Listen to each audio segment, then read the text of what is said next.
مؤسسين الجداد المؤسسين اللي اول ما اللي كانوا حقيقي اللي ما جوش يعني الفتره اللي فاتت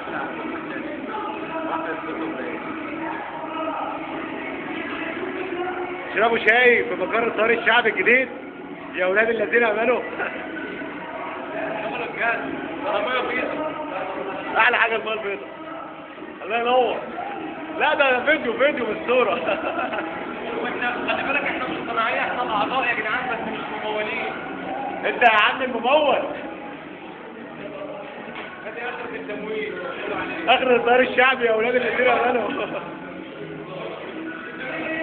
اللي عايز يشوف يقول كلمه لحمدين صباح يقولها دلوقتي.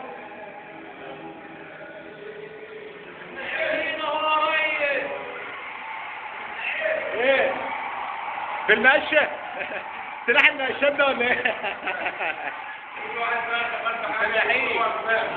فلاحين يا ريس. ايه انت عايز تقول ايه لحمدين النهارده؟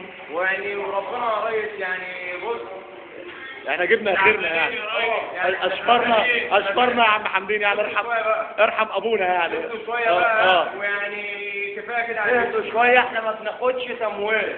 ايوه ادي اخر التمويل اللي بقول عليه. اخر التمويل. احنا بناخد ما بناخدش احنا تمويل.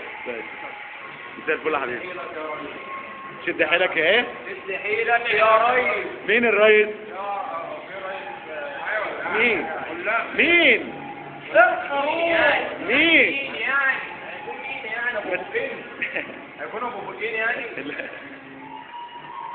الله ينور يا رجاله والله بجد بتثبتوا ان رجاله الرهبين رجاله بجد.